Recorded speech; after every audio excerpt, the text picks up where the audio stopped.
I'm James Jacobson in Maui, Hawaii. And I'm Caroline Winter in Adelaide, Australia. And I'm Pamela Lawrence in San Francisco, California. Welcome to Dog Edition, the first show designed for you to listen to while you walk your dogs. Coming up, our Dog Days of Summer season continues with the latest hound headlines and When Harry Met Minnie. What happens when you say yes after a chance encounter? Also, the power of upward dogology. Stick around to find out just what that is and how it's helping dogs in need and the people who are devoted to them. So if you love dogs as much as we do, pause what you're doing, leash up your pup, and let's take a walk. We've got a lot to talk about on today's episode of Dog Edition. Hey, Pepper, want to go for a walk? Hey, team, I have some regretful news to share with you. So let's head on over to the hydrant so I can let you know that just because you name your dog Einstein does not actually guarantee that he or she will be a genius. What? Shock horror. But seriously, sometimes when I'm out and about and I see a dog, I will look at that dog and I'll say, oh my gosh, that dog is so cute, right? And other times I'll say, wow, that dog looks really, really smart, because there's just something going on in the eyes that makes me think that. And for some reason, it's usually a border collie. Do you guys know what I mean? I don't have border collies, but I definitely see that in my Maltese's eyes. But I think there are different types of intelligence. Manipulative and cagey and calculating, or just sweet and also manipulative. So I think you can see that in the eyes. Carol, what about you and your dog Harvey? Well, Harvey's a genius. I think we all know that. We should, of course. Yeah, exactly. Well, I used to have a border collie. His middle collie name is Einstein. That's right. You don't want to put too much pressure on the pup. We had a border collie crossed with a Kelpie, the working dog, when I was a kid growing up. And beautiful dog. Casey was gorgeous. Don't know that he was the sharpest tool in the shed.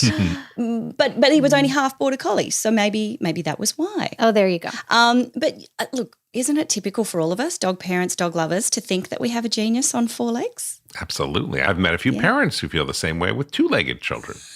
Yes. Oh, come on, all children are geniuses as well, aren't they? As Garrison Keillor would say, all the people are above average. I like that. And look, sure, our dogs seem to read our facial expressions or understand some words we say to them, like treats and walkies. But does that make them geniuses, or does it just make them good communicators? Well, they have to be good communicators, of course, because, dogs depend on us for all of their needs. They're not going off to the grocery store, and they're not hunting their food down, and they're certainly not going to the store to buy dog beds. But you actually bring up an interesting point. The fact that, some dogs that we call gifted or exceptional, are they that? Or do they have pretty much all the same level of intelligence and we're ascribing things to them that are not real? Okay, well, I remember a border collie named Chaser who was dubbed the smartest dog in the world. I remember Chaser. See, she could recognize and actually, more importantly, remember over 1,000 nouns. One for each of her toys, which seems like an awful lot of toys for any dog. Let alone being able to name them. Right? Spoiled. But I'd say that is pretty exceptional. And okay, maybe why I associate border collies with intelligence in dogs. I remember Chaser, but one dog doesn't really make for a great sample size. No. And that is why a scientist by the name of Claudia Fugaza, who is an ethologist, who is someone who studies animal behavior in nature as opposed to like in a laboratory. An ethologist studies dog cognition at a university in Budapest, and I'm going to try to pronounce this, is Eötvös Loránd University. For all of you listening in Budapest, please correct me. She and her colleagues have asked the owners of 34 pet dogs, various breeds, not just border collies, to teach their canines the name of 2 separate toys. Just 2. 2. Mm-hmm. 2. Just 2. See, that to me seems a little bit easy. I think so easy that even my Pepper could do that. Well, don't be so sure, Pam, because it turns out that of those 34 animals, only 1 passed the test. And it was a border collie named Oliver. What? Only one dog passed the test of learning 2 toys. That just doesn't seem like a stretch at all. 2 toys. Sure. Although now I think about it and I look lovingly at Harvey, there are a few variables that you need to consider, like how long did the dogs have to learn the name of the 2 toys? Did they stop there, or did the researchers see how many toys the dogs could learn? If, as Pam said, Chaser learned over 1,000, I'm guessing this experiment probably took a bit of time. A lot of questions there, Newshound. Thank you. The first stage of the experiment took 3 months. So it took 3 months for them to do it. And here's how the experiment worked. Owners were instructed to play fetch with their dog while repeating the name of the toy. And then once a month, with a scientist and ethologist observing, the owners tested the progress by asking the dog to retrieve 1 or 2 of the toys by name. Were these puppies or adult dogs? What are we talking about here? Both. There was a range of ages. And only, sorry, I'm going to go back to this, and only one dog was able to match a single word to a toy. Yep. That's amazing. I really would have expected it to be much higher. Only one dog, Oliver, could pass the first stage, and Oliver was pretty special because she went on to identify 21 toys by name. However, sadly, Oliver died before she could be tested further. That is sad, but I'm going to point out that Oliver was a border collie. See?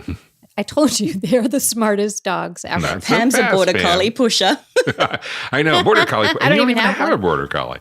Not they're too so smart. fast, because 18 of the 33 dogs that Don't failed say it. were also border collies.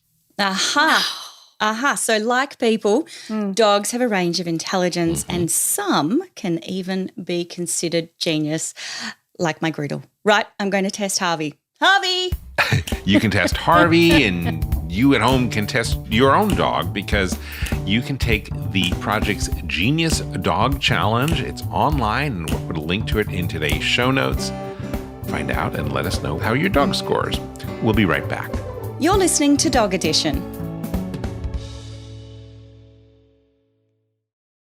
Hi, it's me again, James Jacobson, and there are 3 things that you should know about me. 1, since 2003, I have been driven by an all-consuming mission. That mission is to help improve the quality of life for dogs and the people who love them.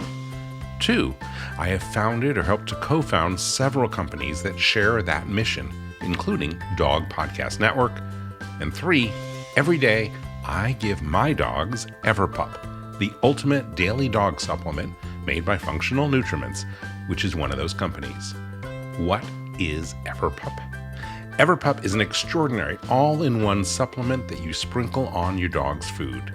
It's a polyceutical, which means it contains an incredible blend of lots of different human-grade ingredients. It contains vitamins and minerals and prebiotics and probiotics and enzymes and dietary adaptogens and so much more. What you need to know is that it supports every cell and system in your dog's body. And EverPup is appropriate no matter what type of diet you feed your dog, from kibble to raw food to home cooked. And the rich green powder is easy to add to food. Dogs love the taste. They find it delicious. And you can even try it yourself, because EverPup is made with 100% human-grade ingredients. It's made here in the USA in an FDA-registered and inspected laboratory. And all the ingredients are ethically sourced and triple-checked for quality. Seeing is believing, so try EverPup for a month and see what happens with your dog. EverPup is available through select veterinarians and pet shops and Amazon, but here is the best way to try EverPup. Join the EverPup Club and get free shipping to any U.S. address. As a listener to this podcast, you can get your first shipment of EverPup for just $8, including free shipping, when you use the discount code DOGEDITION. For all the details, go to everpupclub.com and try your first full jar of EverPup for just $8. That's everpupclub.com. Welcome back to Dog Edition. Once upon a time, or more precisely, July 23rd, 2016, at about 8:30 in the morning, a chance encounter at the Union Square Farmers Market in New York City began what can only be described as a fairy tale. but one with a complicated happily ever after. And I looked over and I saw somebody I hadn't seen in a year or two. That's Martha Teichner, longtime CBS News correspondent and award-winning journalist. She was at the farmer's market that day with her bull terrier, Minnie. They were both mourning the death of Goose, Martha's other bull terrier, and Minnie's close companion for many years. That's when she bumped into Stephen Miller Siegel. They were acquainted, as many New Yorkers are, from walking their dogs around the neighborhood. Well, there he was at the farmer's market. I hadn't seen him in a year or two. I had never seen him at the farmer's market. He came over and said, "Well, where's Goose?" And I told him that Goose had died and that I had been searching for an older bull terrier male to be a companion to Minnie. Call that meeting a coincidence, or maybe fate, or the guiding hand of the universe. Call it what you like. What happened next feels like one of those only in New York experiences. And he pulled out his phone and he showed me a picture that he had taken when we were walking along the river a couple of years before. And he said, "Remember, I took this picture of Minnie and Goose to send to my friend Carol, who had a bull terrier." And I said, "Yeah." And he said, "Well, it's my friend Carol Fertig, and she's dying of liver cancer, and her dog Harry is 11 and a half, and nobody wants him. And she's desperate to find a home for him because she's been warned that she will probably have to have him put down because he will be difficult to rehome." And he said, "Would you take him?" It was a deceptively simple question. Could this be the answer to Martha's wish for a companion for Minnie? I heard this sound bubbling up out of me saying, "Well, yes, if they get along." That condition, if they get along, was an out if Martha wanted to take it. But after learning a little bit about Carol Fertig, Carol was arresting and larger than life and well-read. She was smart. She was incredibly funny. She had a rapier-like sense of humor, which stayed with her till the very, very, very end of her life. it seemed like a foregone conclusion. Martha would take Harry when the time came.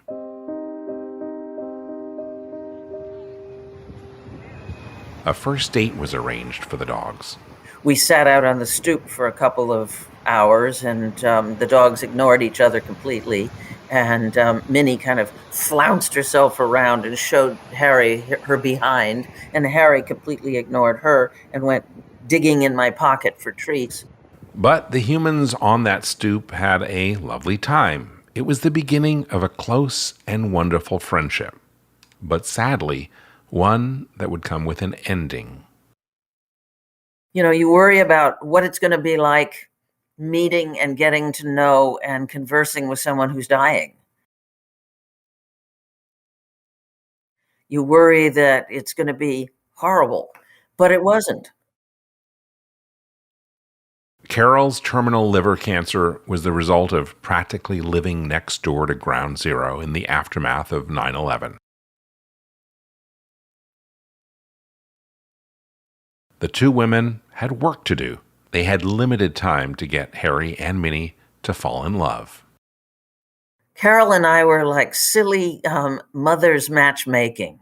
I would say that by the third time Harry came over, it was pretty clear they would get along.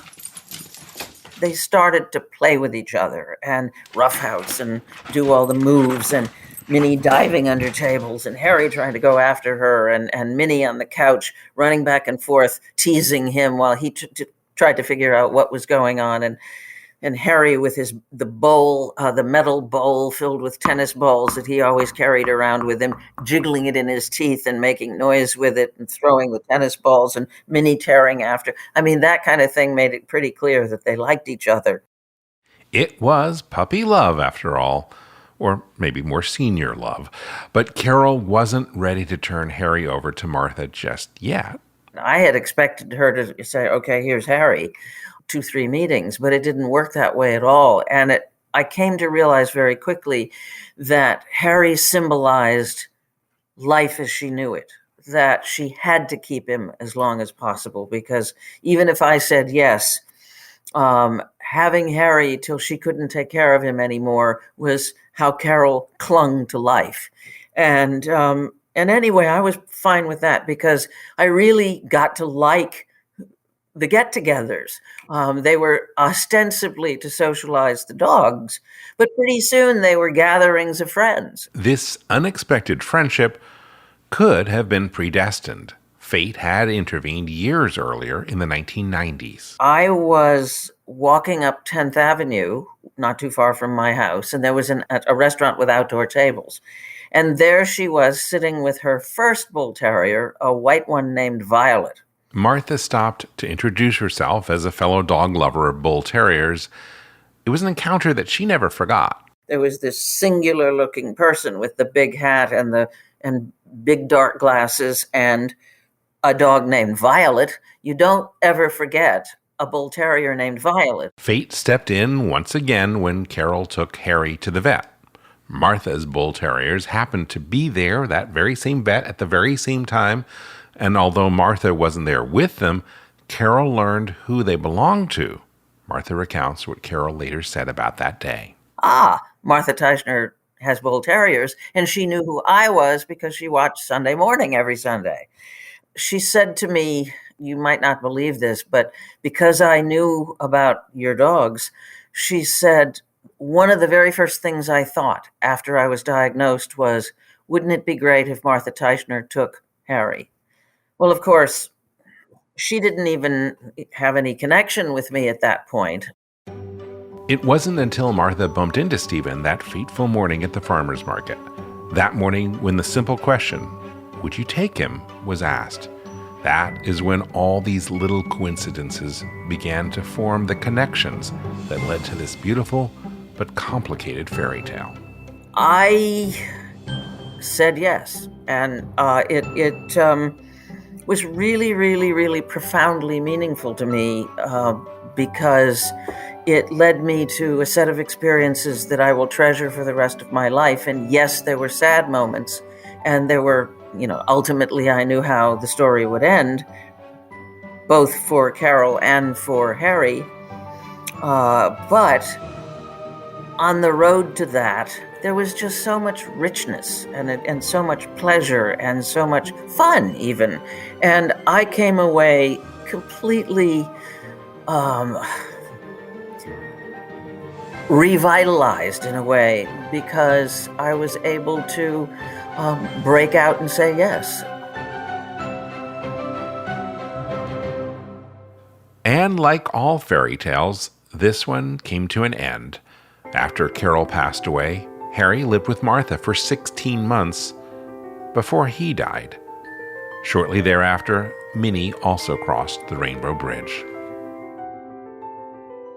With Carol's blessing, Martha wrote their story. It's called When Harry Met Minnie. The book is in stores now and also available as an audiobook, read in Martha's iconic voice. It's the legacy they all deserve, and one that came from simply saying yes. And now, a new story has begun for Martha Teichner. She adopted Girlie recently, another bull terrier. Girlie, what? My dog wants to go out. Can I go let her out? Okay, I'll be right back. Girlie! Come on, let's go. You want to go out? We'll be back after this. Merry Christmas, one and all. It's not Christmas, you say? Hogwash. Today's the day my dog's monthly Barkbox arrives. So for them, it's Christmas. Every month, like clockwork, a sturdy box arrives, stocked with 2 clever toys and 2 all-natural bags of treats and a chew. The dog lovers at Barkbox really understand dogs, and their monthly boxes show it. Everything is safe and natural, and most of all, it's fun. Barkbox is almost always a hit with my pups, and even on months when there's a miss, Barkbox stands by their 100% satisfaction guarantee, and they work with me to make sure that my pups are super happy. Our dogs live short lives with only a handful of Christmases to look forward to. So give your dog 12 Christmases a year by subscribing to Barkbox. The pure joy on their face will make it feel like Christmas to you too. To get started with Barkbox, go to barkbox.com/DPN and you will get a free month with a multi-month subscription. That is barkbox.com/DPN. Welcome back to Dog Edition. Now, we've got a new mission here at Dog Edition, and that's to find some of the most interesting and entertaining podcasts and YouTube channels and share them with other dog lovers. I know word of mouth is how I try new shows, and usually it's shows that I haven't heard about before. Right. So, in the spirit of sharing, we're including a snippet of our new summer show, Dog Lovers Live, here on Dog Edition. It's where Jim speaks to a dog-loving podcaster or YouTuber each week to learn about what they do and what makes them tick. You can watch the whole show, but here's a taster of Jim's latest guest, Billy Groom. On the latest Dog Lovers Live, I sat down with a woman who wears a lot of hats. Billy Groom is an author and a podcaster and a cognitive behavioral therapist, and she's also the creator of something that she calls upward dogology. Here's some of our conversation where we find out how Billy is using that approach to change the lives of dogs and their owners. Billy, thank you so much for being with us today. I'm really enjoying this. Thanks, James. You and I have spoken in the past, and would you say that's fair that you are a different kind of dog trainer? Yes, I've been called industry disruptor. I've been called all sorts of things. In a nutshell, how do you describe your methodology? And it's called upward dogology. It is an actual methodology. It's a formula, and it adheres to the principles of cognitive behavioral therapy. So conventional techniques adhere to the principles of conditioning methodologies. So both are scientifically proven and both are part of mainstream psychology and child rearing. So my methodology just has a different approach. The first step in learning cognitive behavioral therapy for dogs is to just change that mindset from the conditioning mentality and understand the differences. One isn't better or worse than the other, but to understand the differences, and then people can the differences between the two methodologies, conditioning, which is your conventional operant conditioning, counter conditioning, classical conditioning. And that's how most dog training is about. Right. Okay. And then you have cognitive behavioral therapy, which is a different approach. So to put it in a little bit of a nutshell, conditioning methodologies, not just even in dog training, but just in general, they use reinforcements to encourage wanted behavior and to discourage unwanted behavior. How the individual trainer or psychologist or parent does that is their own. Cognitive behavioral therapy uses skill sets to change perception, to change behavior. When you say skill sets, an example of a skill set is, define that. So skill sets are, as opposed to a reinforcement, is a tangible, usually tangible. It could be a pat or a praise or a treat or a toy. And that's what's transferred as they go through. So they're using a reinforcement to encourage behavior. Cognitive behavioral therapy develops platform skills, which are different for every dog in every situation. How did you come across it? How did you develop this CBT? I actually didn't even grow up with dogs. I just started to take in dogs without even researching, and I just worked with them on my own and learned the way I worked with them. It was later that I discovered it was different. And what I really learned was that people struggled in that adolescent stage. I saw a problem and I wanted to find a solution. If your dog got into the garbage, if your dog doesn't know it's wrong to get into the garbage, you come home and he's just standing there happy as can be. He doesn't even know that he did anything. You would use a conditioning, just regular conditioning methods would address that. Mm-hmm. If your dog knows it's wrong, he was doing it because you gypped him on his walk.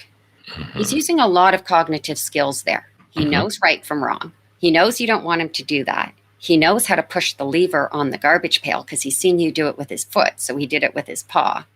He remembers that you put the chicken wings in the garbage, and he knows it's going to piss you off. So those are a lot of cognitive skills going on. So if the reason for getting into the garbage is more along those lines, you'd want to use cognitive behavioral therapy. So what we would do is establish skills and establish abilities, change the dog's perception, and allow you to be able to leave next time and know how to do that and change your schedule so that the dog doesn't do the behavior.